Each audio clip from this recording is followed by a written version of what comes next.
말씀은 구약성경 사사기 6장 18절 말씀입니다.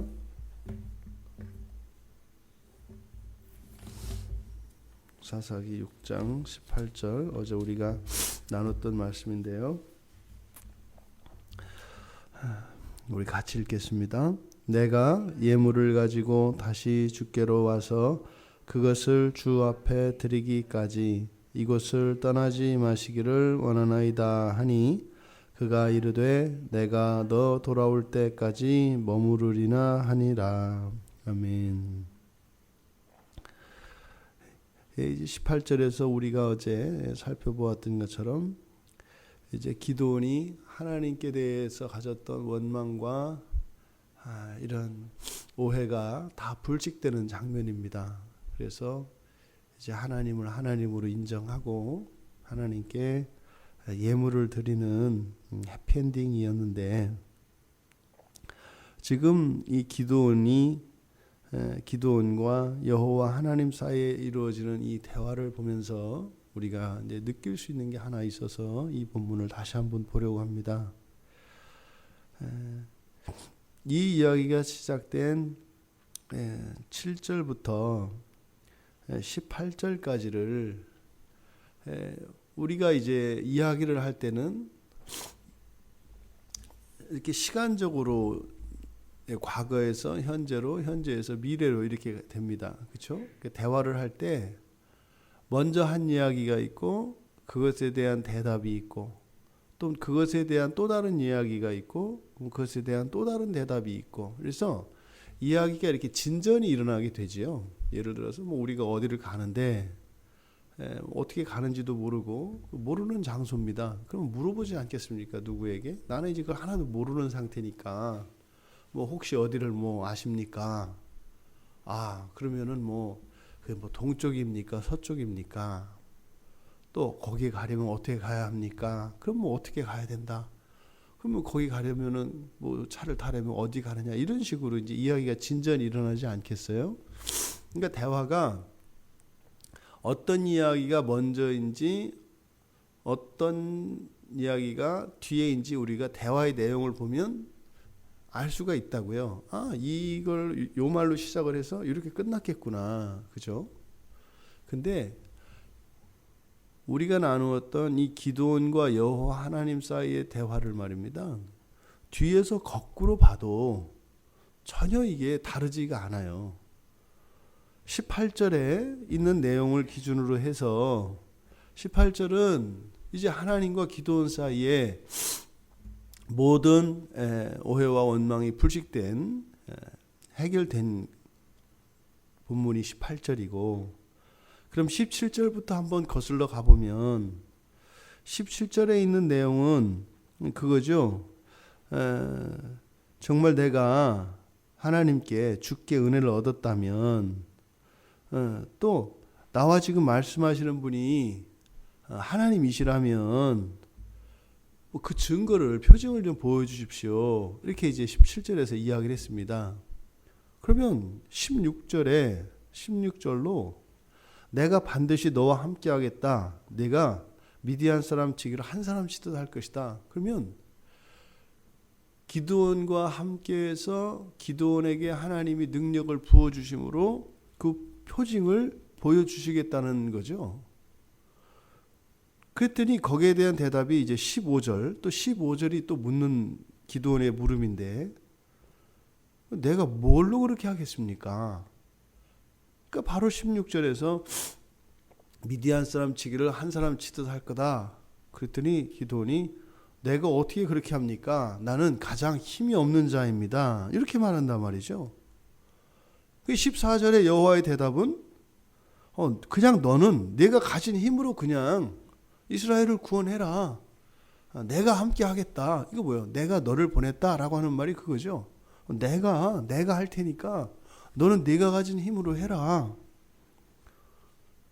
거기에 대해서 13절로 기드온의 물음은 또 그렇게 됩니다. 아니 여호와여, 나와 함께 하신다고 그러는데 하나님은 우리와, 그러니까 내가 아니라 우리 이스라엘, 우리 민족과 함께 한다고 하지 않으셨습니까? 에? 그러면 과거에 사실 기드온도 알고 있는 거죠. 여호와께서 행하신 일들을요. 들어서 알고 있잖아요. 그러니까 아니 과거에는 그렇게 이스라엘 민족을 구원하실 때 이적을 행하셔서 그러니까 당신의 능력으로 직접 그렇게 그 구원의 일들을 이루시던 하나님이 왜 지금 이적을 행하지 않냐 이 말이에요. 왜 하나님이 하나님의 전능하신 능력을 사용하지 않으시고 가장 힘이 없다는 저를 이렇게 사용해서 이렇게 하신다는 거예요. 바꿔놓고 저를 그렇게 사용하신다는 하나님이 과연 이 민족을 버리실 수가 있는 거예요? 이렇게 거꾸로 묻는 거죠. 그러니까 그것을 듣고 있던 여호와의 사자가 12절에서 그러는 거죠. 야, 네가 큰 용사다.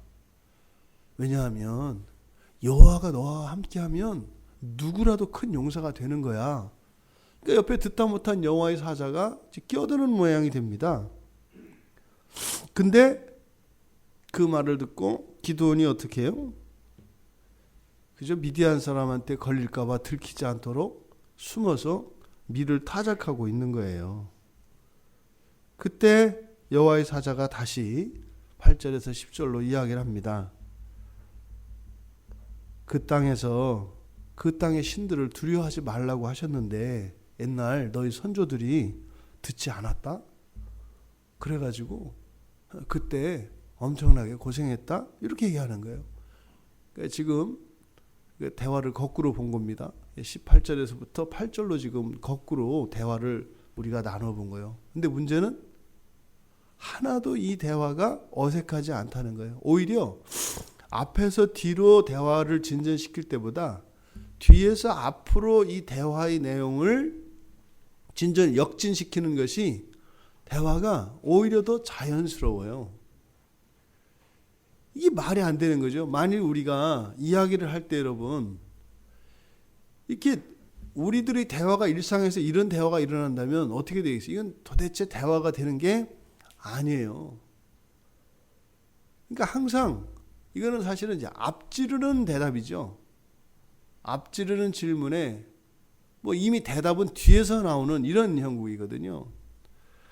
우리가 이 18절에서 이 8절에서부터 18절까지 이 본문을 거꾸로 우리가 이렇게 한번 되돌려 본 것은 바로 지금 이스라엘 백성들에게는 구원의 시계가 하나님의 이 구원하시는 그 섭리의 진전이 전혀 일어나고 있지 않다는 것을 보여줘요. 이 대화가 시간이 없단 말이에요. 앞뒤가 없어요, 대화가. 그러니까 하나님과의 대화 속에 우리가 하나님과의 교제 속에 점점 진전이 일어나야 되는 거죠.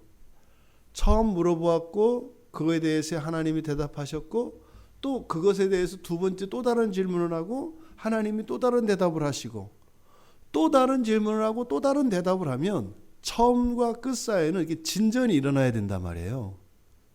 그런데 이 대화를 뒤에서 앞으로 돌려보니까 엎어치나 매치나 똑같은 이야기가 된단 말이에요. 시간 속에서는 이런 일이 일어날 수가 없습니다. 시간이 가면 변화가 일어나게 돼 있는 거예요. 또 우리가 사용하는 언어도 이렇게 이야기를 하면 소통이 일어나고 대화의 진전이 일어나야 되는 거예요. 그런데 18절을 제외하고 17절에서부터 이 8절까지 이스라엘 백성이 그렇게 부르짖고 하나님께 단언했을 때 하나님이 구원자를 보내지 않으시고 선지자를 보내셔서 말씀을 하셨던 이유가 무엇인지를 알겠는 거예요. 만약에 앞에서 이스라엘 자손이 6절에서 부르짖었을 때 바로 기드온을 사사로 즉각적으로 임명하셔서 그들을 구원하였다 할지라도 이스라엘 백성들에게는 구원이 일어난다 하더라도 그들에게는 구원이 구원으로 여겨지지 않는다 이 말입니다. 이런 일들이요 우리 삶 속에서도 일어납니다. 우리가 종종 현실적으로 닥친 어떤 어려움과 고통 때문에 하나님께 기도를 해요. 그런데 늦춰지죠. 즉각적으로 그 문제가 해결되는 게 아니라 뒤로 미뤄지지 않습니까? 왜 미뤄져요? 그 즉시 구원이 임해도 그 구원이 진정한 의미의 구원이 되지 못한다 이 말이에요. 왜요? 구원의 시계가 멈춰 있기 때문입니다. 우리가 하나님의 말씀을 들을 수 없으면 하나님을 이렇게 감각할 수가 없습니다. 그러면 감각할 수 없다는 것은 하나님이 존재하는 분이 아니에요. 그럼 나의 삶 속에 어떤 변화가 일어났을 때 존재하지도 않는 하나님과 내 삶 속에서 일어난 어떤 변화는 전혀 상관관계가 없다 이 말입니다. 그러면 어마어마한 기적이 나의 삶 속에 일어난다 할지라도 그것은 하나님과 전혀 상관이 없는 일이 되면 하나님과의 이런 사귐과 친밀함이 깊어지거나 하는 일이 일어나요? 안 일어나요? 안 일어난다 이 말이에요. 우리가 하루하루의 날들을 보내지 않습니까? 어떤 사람은 90년을 살고 100년을 살고 이 세상을 떠납니다. 그런데 하나님의 이 구원의 진전 그리고 하나님과의 사귐에 있어서는 90년 동안 단 1초도 시간이 흐르지 않은 것과 같은 일들이 일어날 수 있다는 겁니다. 우리들이 살아온 인생의 날들이 다 다릅니다. 그런데 말입니다. 우리 호적에 올려있는 우리의 출생신고한 그 날짜와 그동안 우리들이 살아온 날들과 하나님과 교제하고 하나님께서 나의 삶 속에 한 개인의 삶 속에 이루신 구원의 시계는 완전히 다를 수 있다는 거예요. 심지어 10살 먹은 꼬마아이가 태어나서 10년의 시간을 사는 동안 구원의 시계가 멈추지 않고 계속 갔더라면 또 다른 70, 80 먹은 노인이 그 아이의 7배, 8배 되는 인생의 시간을 살았지만 구원의 시계가 흐르지 않았다면 7, 80 된 노인이 10살 된 어린아이보다 훨씬 어린아이와 같은 현재의 상황이라는 것을 말씀드리는 것입니다. 우리가 신앙 안에서는 이 두 개의 시계를 다 따져봐야 합니다. 세상에서는 그냥 출생한 시각을 가지고 기준으로 해서 사람들에게 어른과 아이의 기준 이렇게 세상에서는 그렇게 하나의 시계로 우리들에게 그 어떤 기준을 제시하지요. 근데 교회 안에서는 이 교회는 뭐예요? 이 세상 속에 하나님이 구원하시는 구원의 또 다른 시계가 돌아가고 있는 것이 교회입니다. 여러분, 우리들의 구원의 시계는 결코 멈춰서는 안 되겠습니다. 우리에게 그렇게 엄청난 일들이 아니라 사소한 변화 속에서도 우리의 구원의 시계가 계속 가기를 바랍니다. 그래서 우리가 인생을 많이 산 만큼 하나님을 더 많이 알고 하나님을 더 사랑할 수 있는 그런 우리 모두가 되기를 바랍니다. 기드온이 기껏해서 뭔가 좀 깨달은 것 같고 한 18절 원래 이 모습인 거죠. 지금 하나님이 이렇게 현현하셔서 기드온하고 이야기를 주고받으시고 엄청난 약속들을 하시고 하셨지만 결국 그렇게 해서 된 모습은 뭐예요? 그냥 이제 제정신 차리고 제자리에 돌아온 것뿐입니다. 하나도 시간이 흐르지 않았어요. 실제 현실에서는 시간이 흘렀는데 말입니다. 여러분, 부디 우리들이 하나님의 말씀을 늘 들을 수 있고 또 그 하나님 말씀에 순종하며 살아갈 때 우리의 현실의 삶 속에 구원을 이루신 그 일들이 실제적으로 더 커지고 더 넓어지고 높아지고 깊어지는 그 일들이 우리 삶 속에 일어나길 바랍니다. 그래서 이 세상의 시간 속에서는 우리가 늙어가지만 이 구원의 시계 속에서는 더욱 성숙해지고 완전해져가는 그것에서 누리는 그 신령한 기쁨과 만족을 누릴 수 있는 우리 모두가 되시기를 주님의 이름으로 축원합니다. 하나님, 저희들이 인생을 사는 동안 구원의 시계가 멈추어서지 않도록 하여 주시옵소서. 저희들이 사는 인생의 날이 더하여질 때마다 하나님의 구원의 깊이가 더하여지게 하여 주시고 하나님의 영광이 더욱 커지며 밝아지게 하여 주시고 저희들을 향하신 하나님의 사랑도 더욱 커지며 하나님을 향한 저희들의 사랑도 더욱 커지는 참으로 복된 인생의 주인공들 다 될 수 있도록 도와주시옵소서.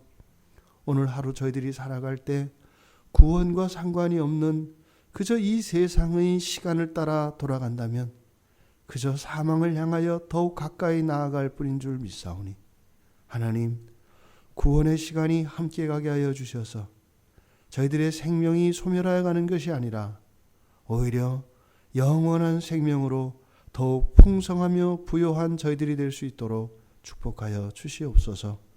감사하며 예수님의 이름으로 기도드리옵나이다. 아멘.